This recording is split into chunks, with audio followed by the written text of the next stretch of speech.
En el mes de marzo de este año, concretamente, si no me recuerdo mal, del día 5 al 8 de marzo, vamos a llevar a cabo por primera vez, en este caso en los Estados Unidos, tal vez teníamos que haberlo hecho en otro país, pero bueno, ha coincidido así. Vamos a llevar a cabo un congreso internacional. El objetivo es juntar al mayor número posible de hermanos de diferentes países y, por qué no, también aquí de España, de Europa, en un congreso que el lema va a ser levantémonos y edifiquemos. Todos los mensajes que se van a estar compartiendo van a estar basados en el libro de Nehemías, que es un libro extraordinario del cual vamos a aprender muchísimo, y ya tenemos absolutamente todo reservado. Un salón muy grande. Hace ya unas semanas atrás me dijeron que ya se habían inscrito más de 1000 y pico hermanos, aunque todavía esperamos muchos más. Hemos reservado un salón muy bonito, que es propiedad de la Iglesia Bautista. Claro, tenemos que alquilar un buen equipo de sonido y cámaras y luces para retransmitir los cultos y todo eso. Luego la infraestructura para poder alojar en diferentes lugares a más de 1000 y pico personas, pues ustedes imagínense, ¿no?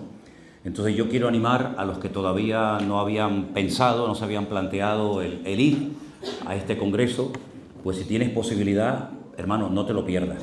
Es el primero, no sé si vendrán otros, pero el primero no te lo puedes perder, por favor. Entonces quiero animar a todos los hermanos y hermanas que puedan ir.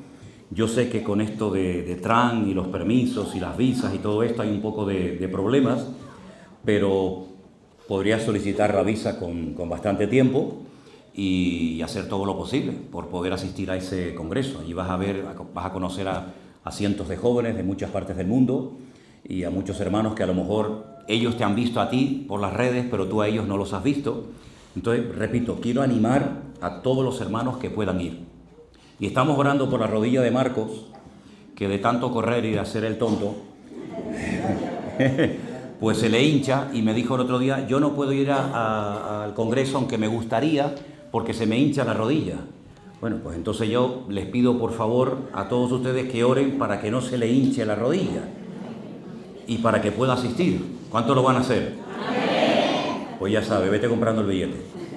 ¿De acuerdo? Ese es el primer evento importante que vamos a llevar a cabo, pero en esta mañana yo quiero darle oportunidad un momentito a un par de pastores que están con nosotros, porque uno de ellos le he pedido, aunque está pastoreando 2 de nuestras iglesias en la isla de Fuerteventura, le he pedido que se vaya 3 meses a los Estados Unidos a atender a las 2 iglesias que tenemos en la Florida. Tenemos otras en otras partes, ¿no? Pero en la Florida tenemos 2 congregaciones y no tienen un pastor visible al frente de la misma, sino que con unas pantallas muy grandes ven los cultos en directo que hacemos todas las semanas desde Santa Cruz. Y entonces le he pedido a Damaris y Alberto que ellos se trasladen a los Estados Unidos 3 meses. Ya está todo organizado, ya hemos conseguido la casa, el coche, todo lo que necesitan para poder estar bien atendidos durante esos 3 meses. Y hablando con ellos, ellos me dijeron, nosotros estamos dispuestos a ir.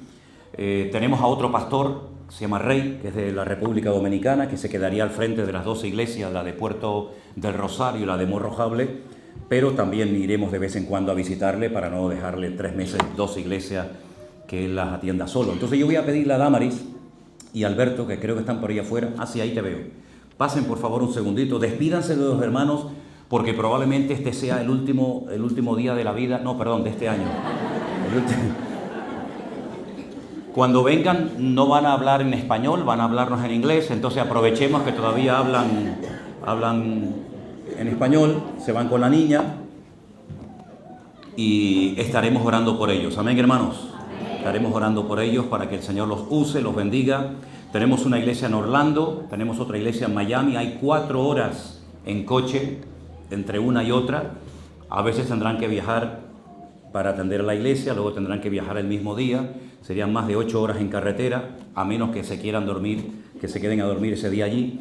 Sea como sea, necesitan mucho de nuestro apoyo, de nuestras oraciones, que el Señor los use, los bendiga y que se adapten tanto ellos allí como los que están allí, que se adapten a ellos, ¿de acuerdo? Así que bienvenidos y despídense de los... Dios les bendiga, bueno, un placer, un privilegio estar aquí con ustedes y nada, pedimos por favor que estén orando por nosotros. Es la primera vez que vamos a ir para allá, para Estados Unidos. Y vamos a ir en familia, dejamos todo atrás en Fuerteventura, el trabajo. Bueno, la familia la tenemos toda aquí en Tenerife. Y desconocemos totalmente allí lo que nos vamos a encontrar, pero por lo que nos ha compartido el pastor, la gente que ya ha estado por ahí, Anderson también. Hay dos congregaciones preciosas que vamos a estar atendiendo, pero de verdad que necesitamos de sus oraciones, necesitamos el respaldo del pueblo de Dios, necesitamos que estén orando por nosotros como matrimonio, como padres, que estén orando también por la niña, que se pueda adaptar, y esperemos que pronto podamos tener buenas noticias para todos ustedes. Muchas gracias y que Dios les bendiga. Amén, gloria a Dios. Amén. No, tú.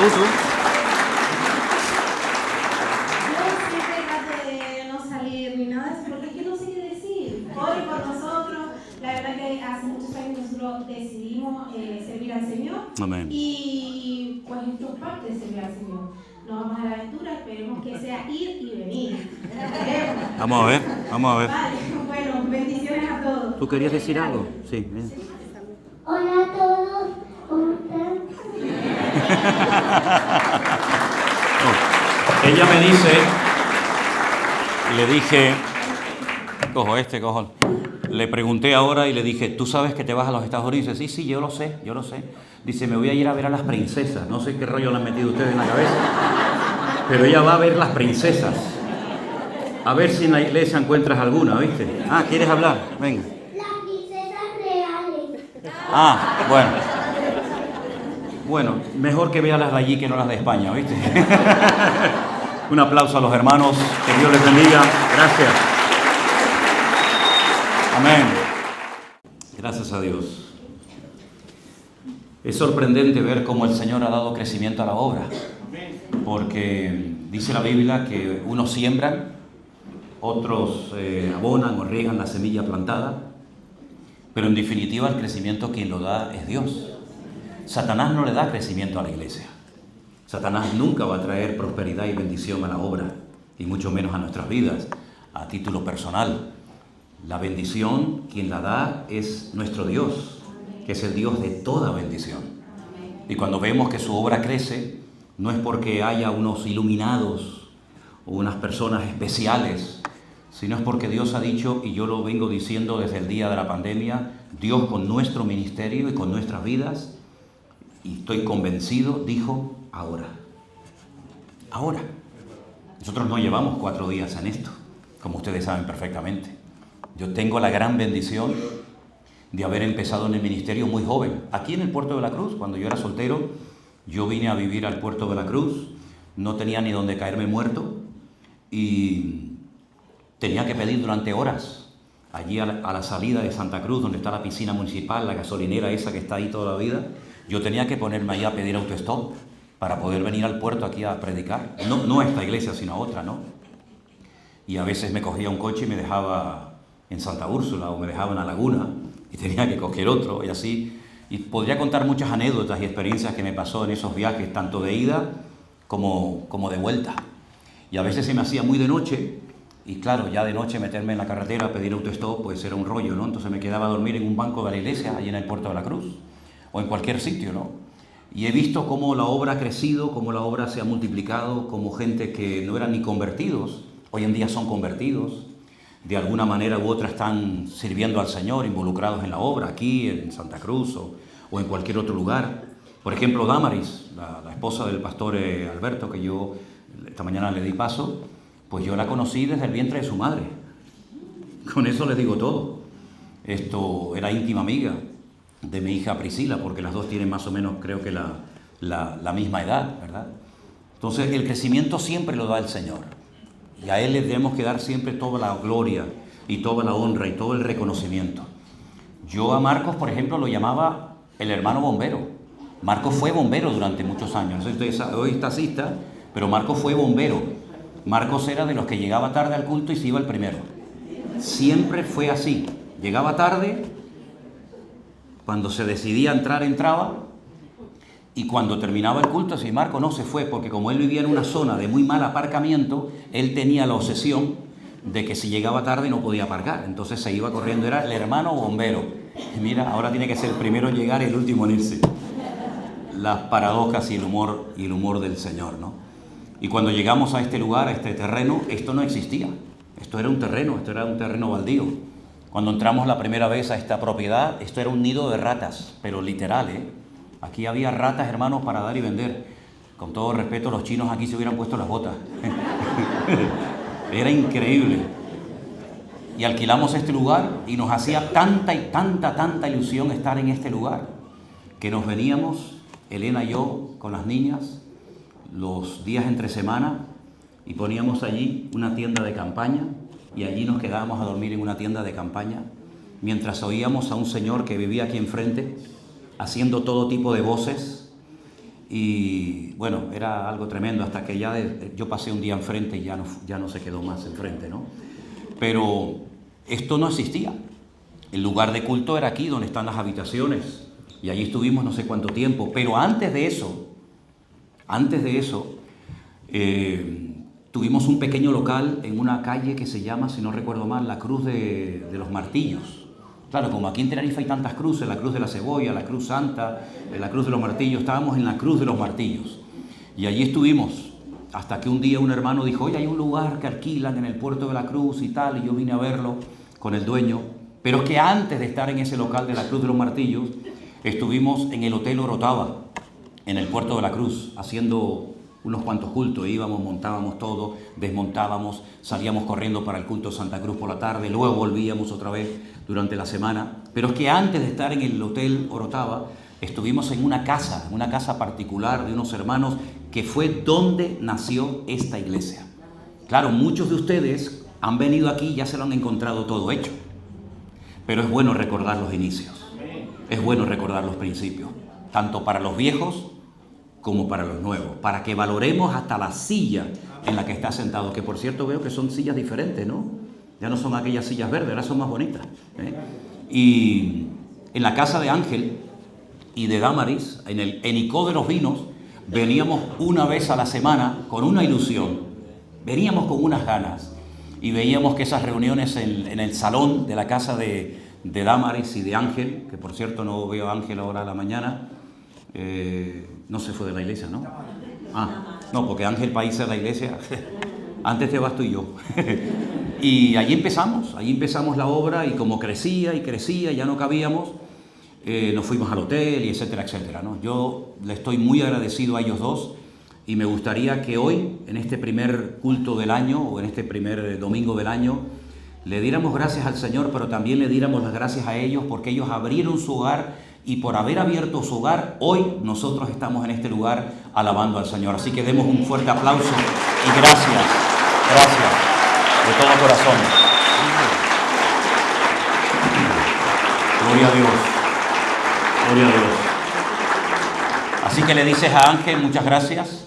Ángel ha trabajado aquí muchísimo, y por aquí han pasado cantidad de personas. Por esta iglesia ha pasado tanta gente que si se hubieran quedado todos los que pasaron, tendríamos que hacer el lugar de culto hasta abajo, hasta el barranco, ¿no? Pero yo le doy gracias a los que han perseverado, a los que han estado aquí al pie del cañón, con ganas y sin ganas, con pocos o con muchos. El Señor dice en la Biblia que es galardonador de los que le buscan, y de alguna manera recompensa la labor, la constancia, la fidelidad. Dios la recompensa.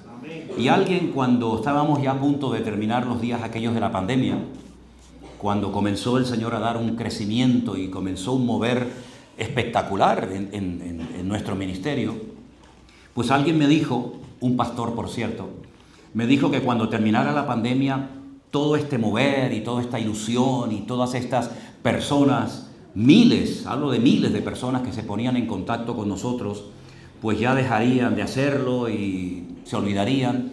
Y yo le dije, te aseguro que no, porque Dios ha puesto en mi corazón que este mover de Dios, que es algo sobrenatural. Ya me dicen ustedes a mí que hay iglesias que tienen un pastor y no crecen, y las iglesias nuestras que no tienen pastor son las que más crecen. Por eso, gracias. Por eso he pensado a lo mejor dejar a todas las iglesias sin pastor, para que crezcan más, ¿no? ¿No? Bueno, pues yo he sentido en mi corazón que esto que el Señor comenzó no lo va a parar nada ni nadie, sino que lo va a parar solamente Él cuando Él venga. Y estamos viendo cómo se están levantando obras, cómo las obras están siendo bendecidas y prosperadas. Por ejemplo, la obra en Estados Unidos se va a encargar absolutamente de todos los costos y de todos los gastos que implique el mandar a un matrimonio de España para que esté allí durante 3 meses. Y hemos visto cómo la obra se ha sustentado y Dios la ha bendecido de una manera espectacular. ¿Quién nos iba a decir a nosotros que durante más de 40 años todos los meses contábamos la monedita para poder pagar la luz, el agua, el teléfono, poner gasolina al coche? ¿Quién nos iba a decir a nosotros que hoy por hoy el Centro Evangélico Villanueva iba a poder tener una finca inmensa, inmensa, donde se han plantado docenas y docenas y docenas de árboles, donde tenemos una carpa que cabe más de 400 personas, donde tenemos casas donde se puede quedar a dormir la gente, donde tenemos un campo de fútbol que es mucho más grande casi que toda esta finca?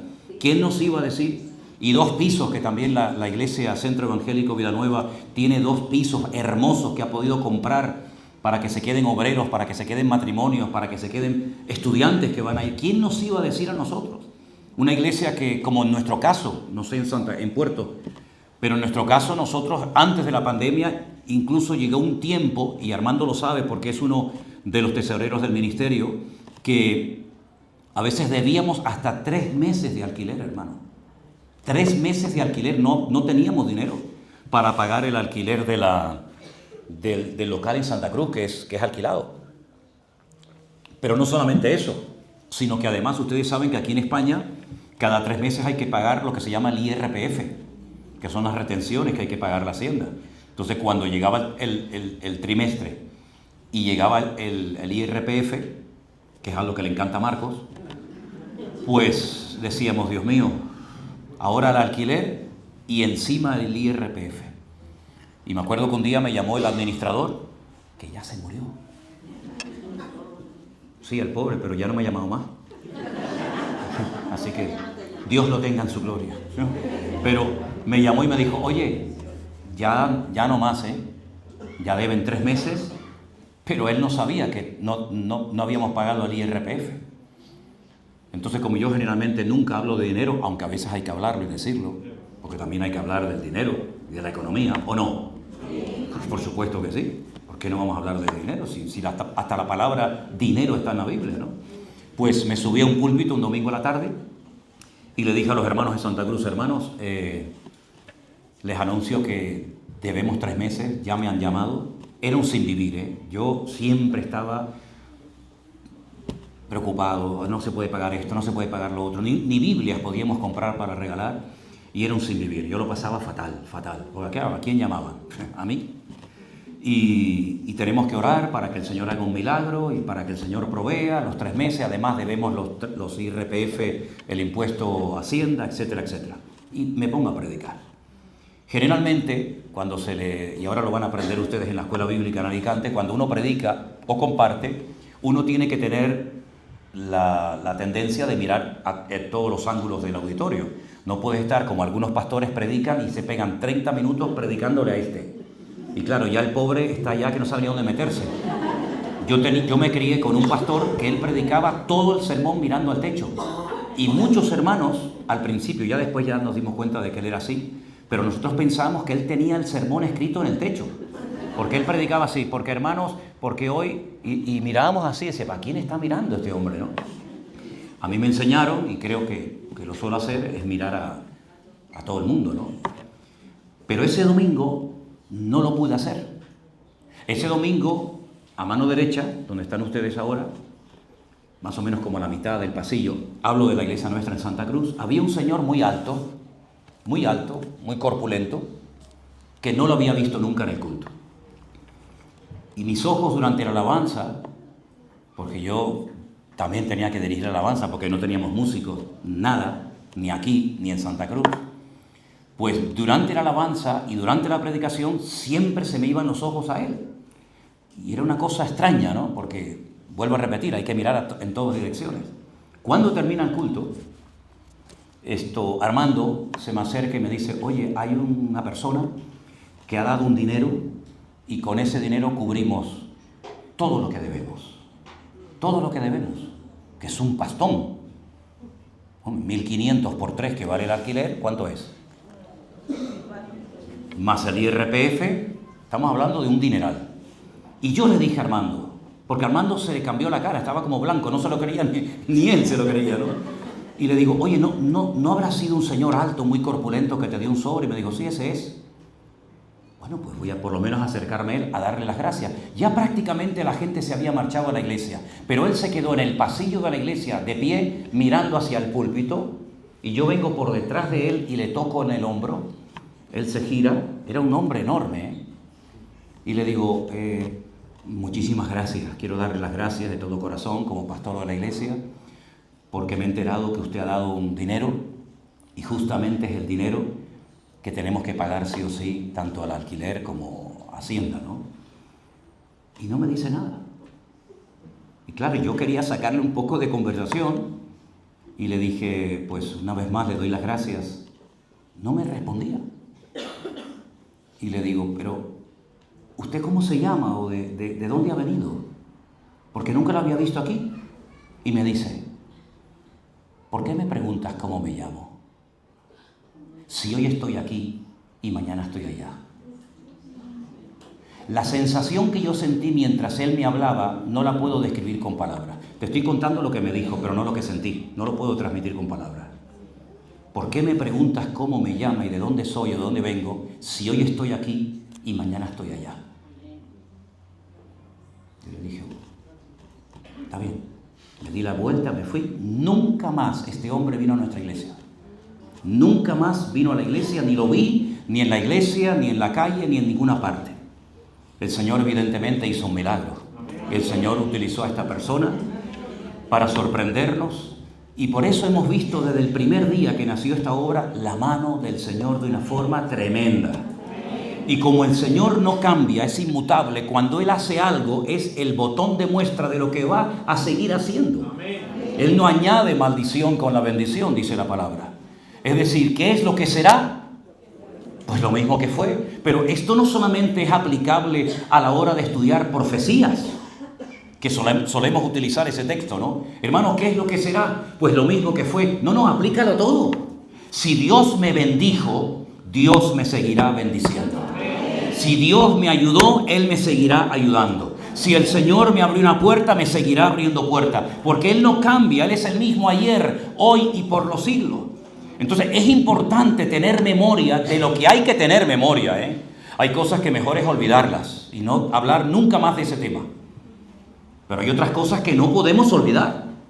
Por eso el apóstol Pedro le dijo a los destinatarios de sus epístolas, yo procuraré que después de mi partida quede constancia de las enseñanzas que yo les he dado, para que tengáis memoria de las palabras que pronunció y nos enseñó nuestro Señor Jesucristo. Por eso es muy importante ver cómo el Señor fue guiando y prosperando la obra durante el 2024.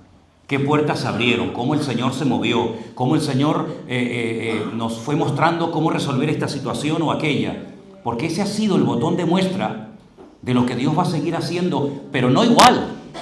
Porque Dios no es repetitivo, Dios es novedad pura. Y el Señor, el factor sorpresa, no quiere que la iglesia lo pierda, sino que podamos tener en cuenta que como mínimo, las bendiciones que nos han acompañado en estos últimos años nos van a seguir acompañando y aún más, porque dice la Biblia que Él nos da mucho más de lo que pedimos o de lo que entendemos. ¿Cuántos dicen amén?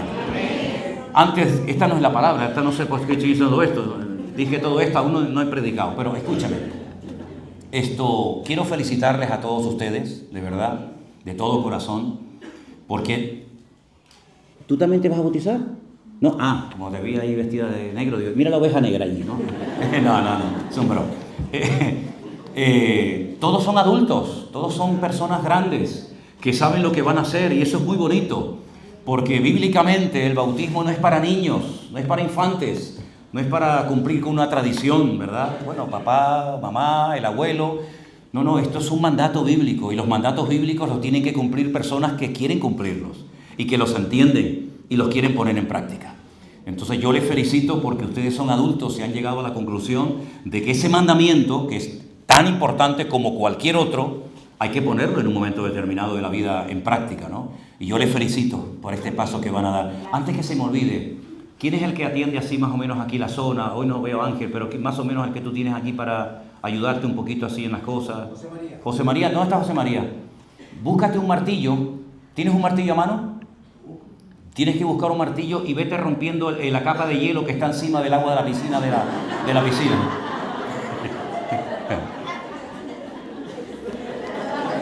Por eso yo vine enchaquetado esta mañana. Yo vine enchaquetado, digo, a mí no me coge. Cuando no me queda más remedio que bautizar, lo hago, pero mi debilidad es el pulmón, es el pecho. No, lo digo en serio, ¿eh? Y he tenido neumonía y he estado muy mal muchas veces. Entonces, sé que si yo me meto ahora mismo en el agua, probablemente este sea el último culto de mi vida. Filipenses capítulo 3. Hermanos queridos, ¿qué hora es? A ver, 12:20. A las 12:25 termino. Y algunos dicen, este no se lo cree ni él. Filipenses capítulo 3. Esta carta es una maravilla, es una joya. ¿Cuál es el objeto más viejo que tú tienes en tu poder? El objeto, el mueble, el libro o lo que sea más viejo que tengas en tu casa. Alguno dirá, mi marido. ¿Cuál es el objeto? Él no es un objeto, hombre. Él es una persona. ¿Cuál es el objeto más viejo que tienes en tu casa? Yo tenía una colección de sellos que un día se hizo un rastro aquí afuera, cuando hacíamos aquellos rastros gigantes, aquellos mercadillos aquí afuera, y como necesitábamos recursos para la iglesia, yo tenía una colección de sellos que no es por nada, tenían años y años y años, y seguramente costaban mucho dinero, y yo la doné para que se vendiera, no sé ni por cuánto, para tener dinero para seguir construyendo aquí la obra. Bueno, yo les voy a decir algo tremendo. Todos ustedes tienen en su mano un libro que en algunos casos tiene miles de años. Miles de años. ¿Perdón? La Biblia. Ok. La carta que vamos a leer esta mañana se escribió, se calcula, entre el año 60 y el año 62 después de Cristo.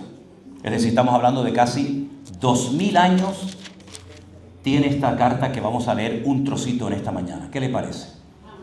Más de 2000 años, porque no estamos realmente en el 2026. Estamos 5 o 6 años más por un error de cálculo que tiene nuestro calendario. Así que estaríamos, ya digo, 5 o 6 años más de lo que estamos en este momento. En el capítulo 3, a partir del versículo 7, dice la palabra de Dios, perdona que no les haya pasado la lectura, se me pasó.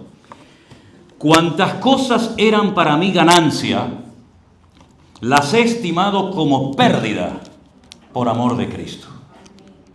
Y ciertamente aún estimo todas las cosas como pérdida por la excelencia del conocimiento de Cristo Jesús, mi Señor, por amor del cual lo he perdido todo y lo tengo todo por basura para ganar a Cristo. Hoy leí una vieja Biblia que yo tengo, no es del 1800, pero es una Biblia de una versión muy antigua, y cuando llegué a la palabra basura, ¿saben lo que pone? Estiércol, efectivamente. Ese era el concepto. No puedo decir la palabra porque algunos se pueden escandalizar y estamos grabando esto, pero ustedes saben lo que es el estiércol, ¿no?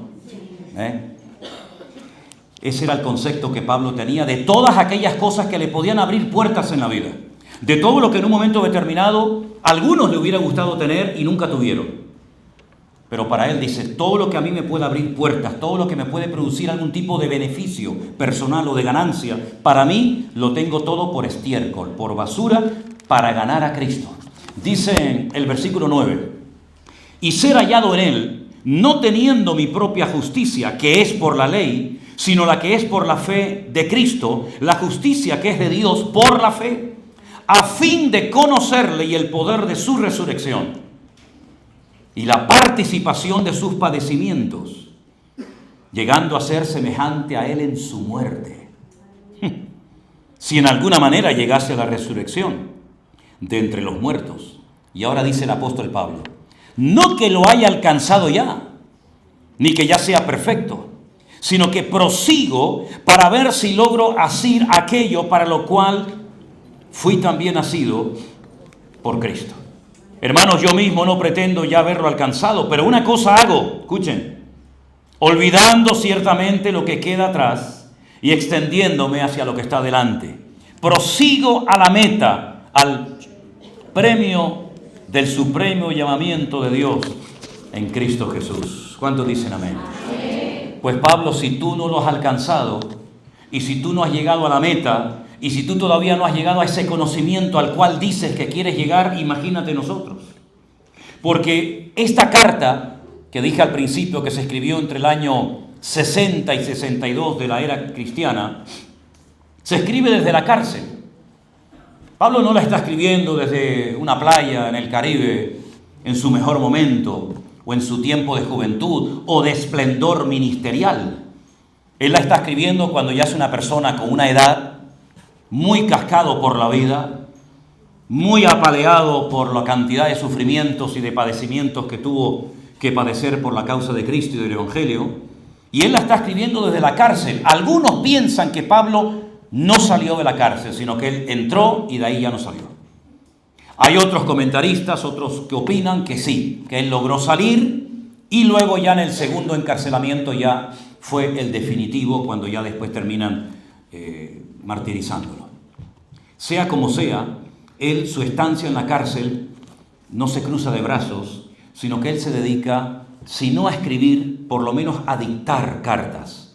Y el que las copiaba se cree que era un tal Epafrodito, que copiaba las palabras que el Espíritu de Dios ponía en la mente, en la boca de Pablo, las escribía, y luego lo que Pablo hacía es que las firmaba, ¿no? Y por ejemplo, en una de ellas al final dice: mirad con cuán grandes letras os escribo, porque Pablo tenía un problema en la visión, un problema en la vista bastante grave.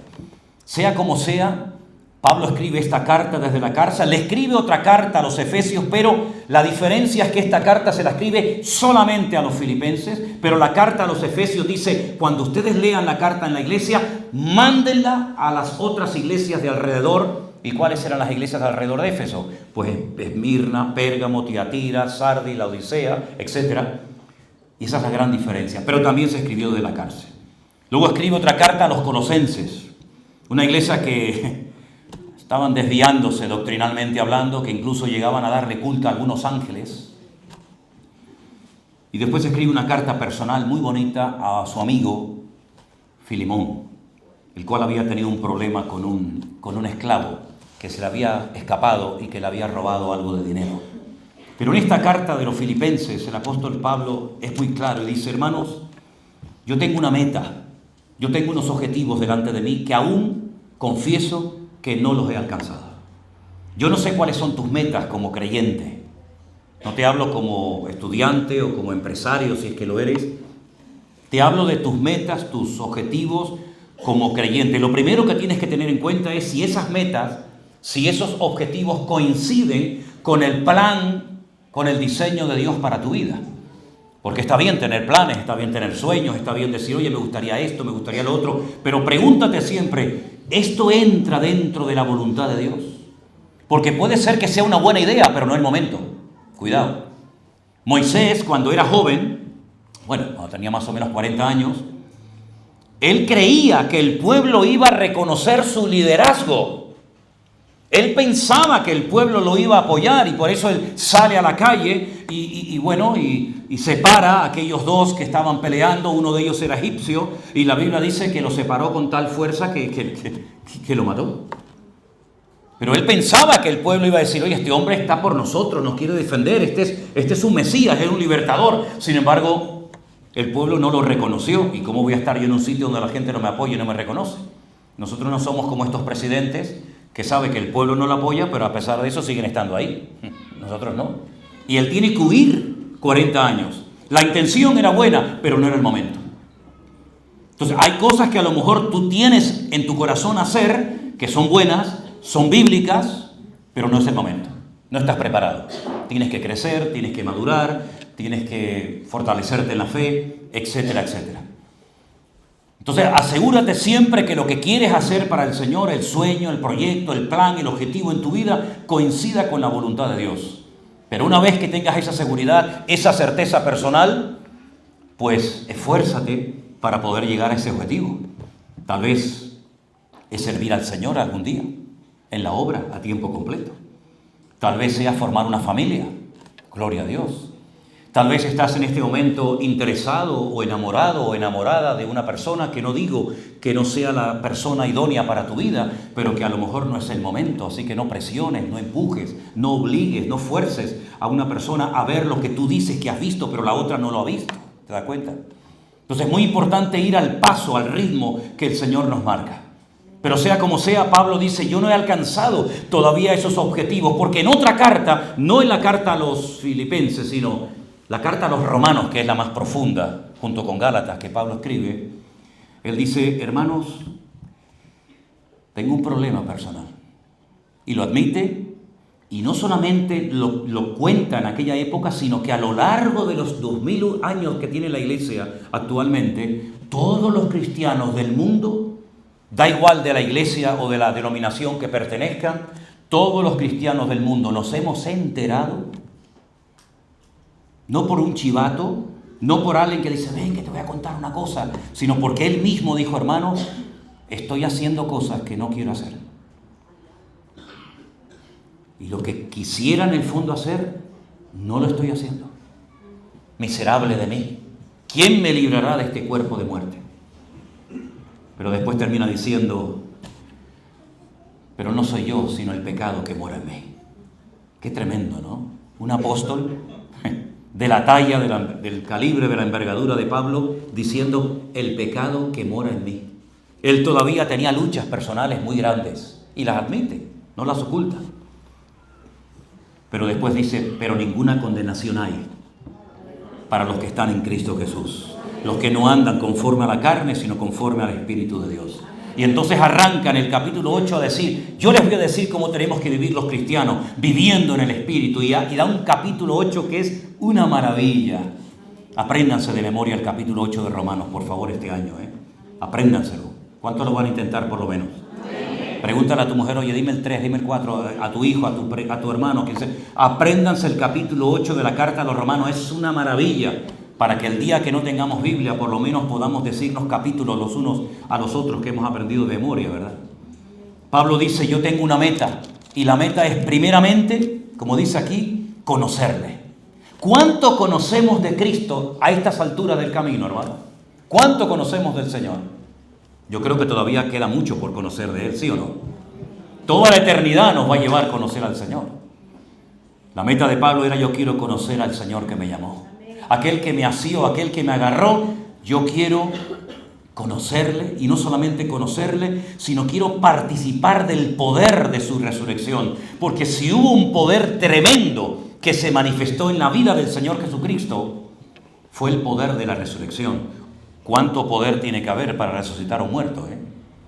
Claro, Pablo nos dice, quiero conocer el poder de Dios en la sanidad de los enfermos, o en la limpieza de leprosos, o en darle la vista a los ciegos, sino que él apunta a un objetivo más alto. Él dice, yo quiero conocer el poder de Dios, pero en lo máximo. ¿Y qué es lo máximo de la manifestación del poder del Padre en la vida de su Hijo? Cuando lo resucitó de la tumba. Porque el Hijo sabía perfectamente que si él dormía, si él moría ese día, el Padre no permitiría que su cuerpo se corrompiera en la tumba. Por eso dice, en tus manos encomiendo mi espíritu. Porque él sabía que el Padre lo iba a resucitar al tercer día. ¿Y cómo lo sabía? Primero porque la Escritura lo decía. Verá el fruto de su aflicción y quedará satisfecho. Por ejemplo, un versículo, ¿no? Pero por otra parte, él sabía que la única posibilidad de que no fuera resucitado es que el Padre no aceptara su sacrificio, su ofrenda, su vida derramada en la cruz. Claro, había un riesgo, entre comillas, ¿no? Yo muero, me clavan en la cruz, derramo mi sangre, y si el Padre por lo que sea no lo acepta, ya no hay esperanza, no hay solución para los pecados, no hay vida eterna, no hay segunda venida, no hay nada. Pero él sabía perfectamente que el Padre había aceptado su ofrenda, porque proféticamente Juan el Bautista, que estaba emparentado con él, ¿verdad?, le dijo a la multitud cuando lo vio por primera vez, este es. No era Elías, no era Moisés, este es. Y dice, este es el Cordero de Dios que quita el pecado del mundo. Pero son palabras de un hombre, son muy bonitas, Este es el Cordero de Dios, me parece muy bien, pero Dios tendrá algo que decir, porque son palabras, repito, de Juan el Bautista, muy importantes, trascendentales, muy profundas. Pero Dios, ¿qué dice de todo esto? Bueno, Dios habló con voz audible el día que su hijo se bautiza en el río Jordán. Y dice la Biblia que mientras era bautizado por Juan el Bautista, se oye una voz audible de Dios que dice: este es mi Hijo amado, en el cual deposito toda mi complacencia, toda mi confianza. Juan dijo: este es. El Padre dice también: este es mi Hijo, en el cual deposito toda mi confianza y mi fe y mi voluntad. Por lo tanto, el Señor Jesucristo sabía que Él iba a resucitar, y es un hecho que el Señor Jesucristo resucitó. Y Pablo dice: pues ese poder tan magnífico de la resurrección es el que yo quiero experimentar todos los días de mi vida. Pero dice algo más: y también le quiero conocer en la participación de sus padecimientos. Uy, ahí entramos ya en un terreno muy delicado. Porque si yo pregunto en esta mañana, ¿cuántos les gustaría conocer y moverse en el poder de Dios?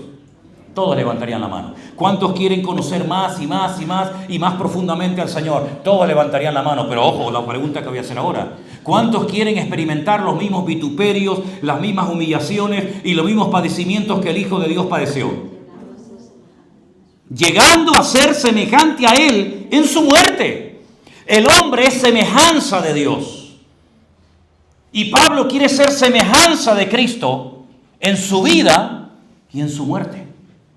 Yo nunca he pedido esto, les soy sincero, Yo no sé si ustedes están aquí en el Puerto de la Cruz, Marcos, en otro nivel espiritual, pero yo no le he pedido al Señor, y perdonen que se lo diga así francamente, yo no le he pedido al Señor: me gustaría parecerme a ti en tus padecimientos, llegando a ser semejante a ti en tu muerte. No es mi meta, hoy por hoy, morir crucificado. Ni aquí, ni en Israel, ni en Latinoamérica, ni en ninguna parte.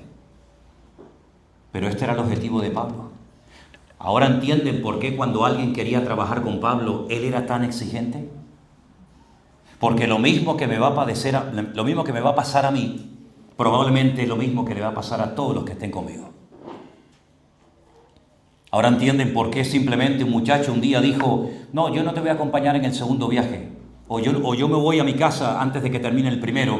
Ahora entienden por qué Pablo dijo: ya no vienes más conmigo, no podemos trabajar juntos. Estás en otra frecuencia. Eres un buen cristiano, eres un buen hijo de Dios, vas a escribir un evangelio, me parece maravilloso, pero tú y yo no podemos trabajar juntos, porque tú estás en otra frecuencia. A ti te da miedo la persecución, a ti te da miedo la presión, no sabes trabajar bajo presión. Estabas en tu casa con una pluma, con tinta, con un papiro, con una hoja, y escribes un evangelio, y me parece estupendo, y lo vamos a tener en la Biblia, y te recordaremos toda la vida como el evangelio según San Marcos. Sabes trabajar en la tranquilidad de tu casa, sabes trabajar con tu pluma y tal, pero no sabes trabajar en el campo misionero. No vales para esto, Marco. Y dice que se apartaron y nunca más volvieron a trabajar juntos. Y es que tenemos que entender que no todos tenemos la misma capacidad para hacer lo que otros hacen. Tenemos que descubrir cuáles son nuestros límites, cuál es nuestro llamado, qué es lo que tenemos que hacer y qué es lo que no tenemos que hacer. He conocido a miles de creyentes que están siempre orando o de vez en cuando oran para descubrir qué es lo que tienen que hacer en el Señor. ¿Cuál es la voluntad de Dios para su vida? ¡Gloria a Dios! Estupendo, hermano, me alegro. Pero yo también te voy a dar un consejo si lo quieres aceptar. Comienza a orar para decirle a Dios lo que no tienes que hacer. Porque está muy bien saber lo que yo tengo que hacer, pero aún más importante es saber lo que no tengo que hacer. ¿Y por qué no tengo que hacerlo? Porque Dios ni me ha llamado, ni me ha capacitado a hacer eso, sino tal vez a otro hermano diferente a mí, pero que los dos nos vamos a complementar para servir juntos al Señor. ¿Cuántos dicen amén?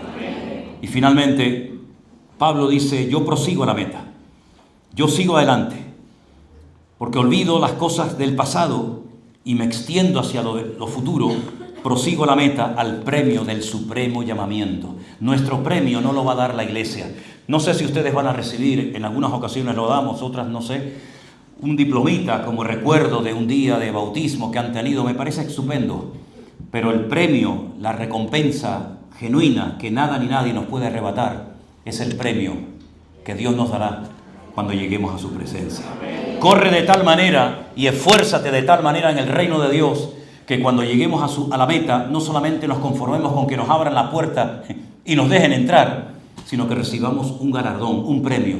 Porque allí habrá diferentes premios y galardones, por supuesto. No voy a recibir yo el mismo galardón que, por ejemplo, Esteban, que murió siendo apedreado en Jerusalén. Es de sentido común.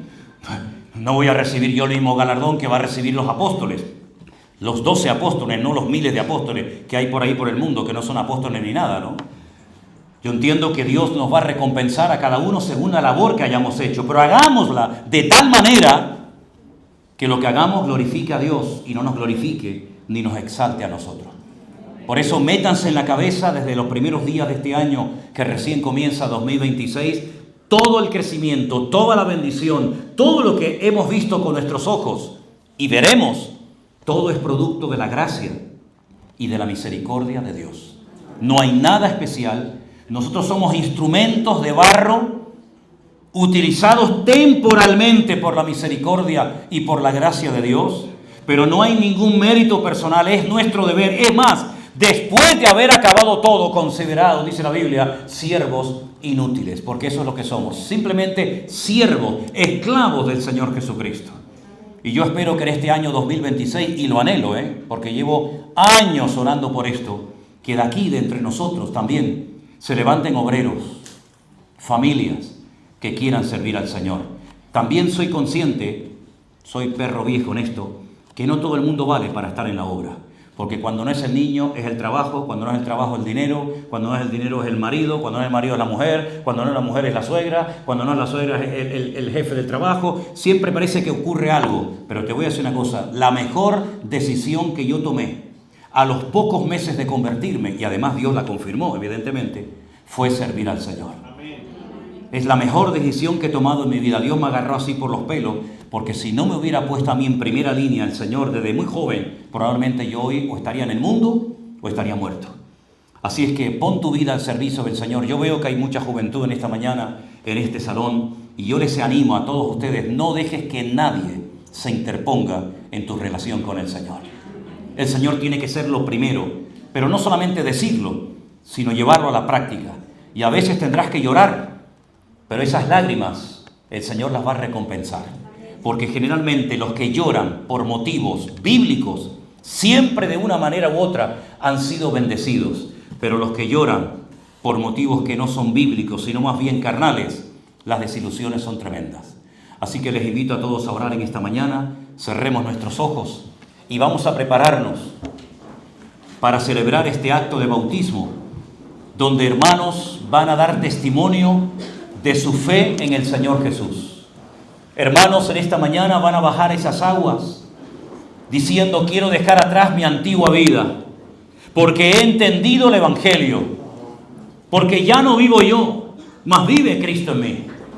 Porque he entendido, Señor, que la vida pasada no es compatible con la nueva vida en Cristo que ahora tengo. Y porque quiero ir en serio, porque quiero ir a por todas, quiero alcanzar la meta, quiero alcanzar el objetivo. Como Pablo dijo en la carta a los Filipenses, primera iglesia fundada en Europa. Quiero alcanzar la meta, quiero alcanzar el objetivo, quiero el premio del supremo llamamiento de Dios. Y por eso en esta mañana te damos gracias, Señor, desde lo más profundo de nuestros corazones, por estas vidas preciosas, cada una de ellas, compradas, redimidas por Cristo. Y que en esta mañana dicen: Señor, yo quiero vivir para ti. Quiero poner en práctica este mandamiento, no por presión, sino por convicción. Porque sé, Señor, que tú tienes una vida maravillosa para mí. Bendice a las familias que están aquí también, a los amigos que han venido tal vez para acompañarles en este día tan bonito para ellos. Y gracias por darnos el honor y el privilegio de poder ser testigos de este acto tan precioso como es ver gente que quiere seguir a Cristo. Los bendecimos, Señor, y te damos mil gracias por sus vidas. En el nombre de Jesús. Amén y amén. Fuerte ese aplauso a nuestro Dios. Hermano José Luis, por favor, si puede ir bajando. No. Está buena, bien. Está bueno. Bueno, José Luis, por cuanto creíste en el Señor Jesús, lo hiciste de todo corazón, te arrepentiste de tus pecados y decidiste dar este paso de fe, te bautizamos en el nombre del Padre, del Hijo y del Espíritu Santo. Amén. Amén. Oh, santo. Gloria a Dios.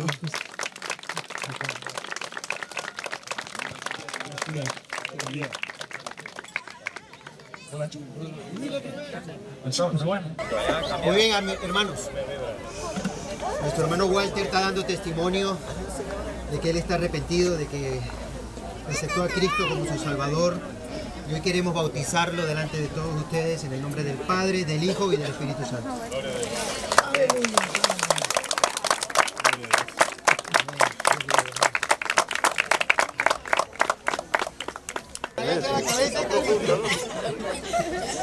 Pero Dana, por cuanto has creído en el Señor Jesucristo y has decidido seguirle de todo corazón, te bautizamos en el nombre del Padre, del Hijo y del Espíritu Santo.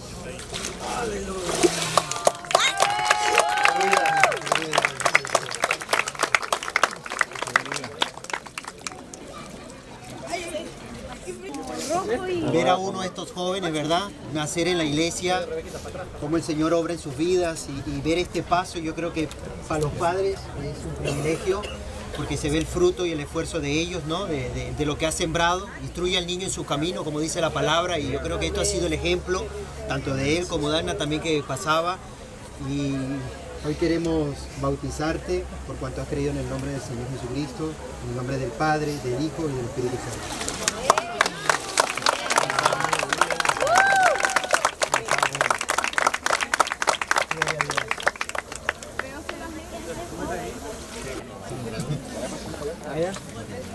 Bueno, Sandra es una hermana muy nuevita en la fe, pero hace un tiempo que está viniendo a la iglesia, se está congregando y ha abrazado el mensaje del Evangelio con mucha fuerza, con mucha intensidad.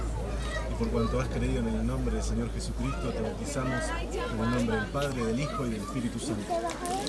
Amén.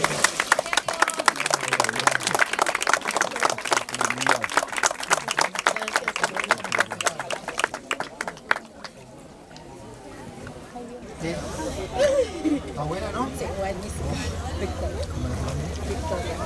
Victoria. Entonces es una victoria, amén. He decidido recibir a Cristo. Amén, amén, gloria a Dios. Así como es su nombre, victoria. Amén, esto es una victoria, una de tantas victorias que el Señor le va a dar, de dar este paso, ¿verdad? Delante de todo, dando testimonio de que ha decidido ir en serio con nuestro Señor Jesucristo. La bautizamos en el nombre del Padre, del Hijo y del Espíritu Santo.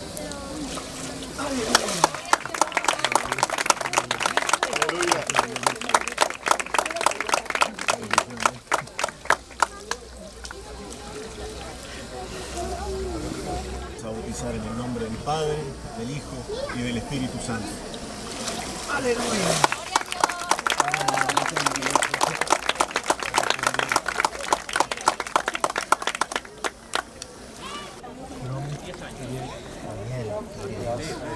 Amén. Es un gozo en este momento el poder bautizar a nuestro hermano Daniel por cuanto ha decidido seguir a Cristo. Lo bautizamos en el nombre del Padre, del Hijo y del Espíritu Santo. ¡Aleluya!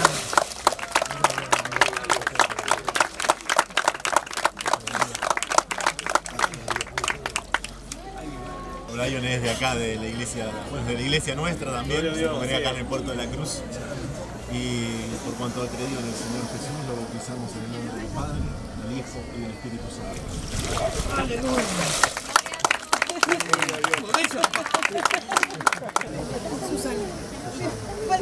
Le falta el aire a nuestra hermana Susana. Eso está bien, ahí sí está perfecto. Muy bien.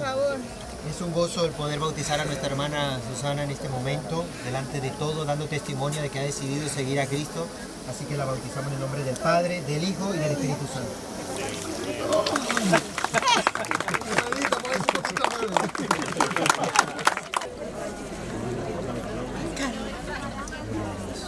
Bueno, Carla está viniendo a la iglesia hace un tiempo, ya con la familia también, los 2 hijos, el marido. Y bueno, es una bendición poder bautizarla y por cuanto creíste en el Señor Jesucristo, te bautizamos en el nombre del Padre, del Hijo y del Espíritu Santo. ¡Aleluya! Gloria a Dios.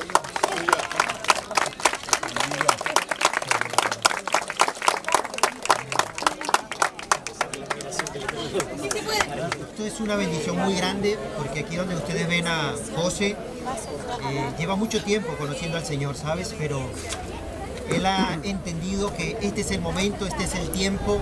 Quiere llevar las cosas muy serio con el Señor. Él ha decidido con todo su corazón seguir a Cristo y por eso ha tomado esta decisión, como muchas decisiones más va a empezar a tomar en su vida, en las cosas del Señor. Así que lo vamos a bautizar en el nombre del Padre, del Hijo y del Espíritu Santo. ¡Aleluya!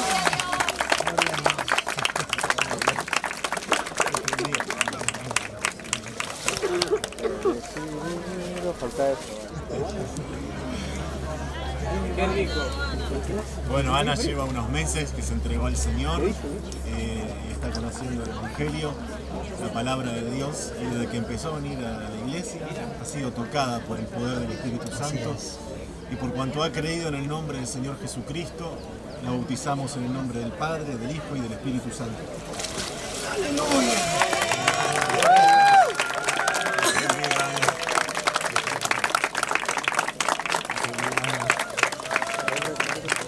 Gloria a Dios, hermanos.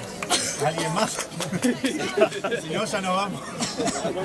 Muy bien, saluden después a los hermanos que se han bautizado. Espíritu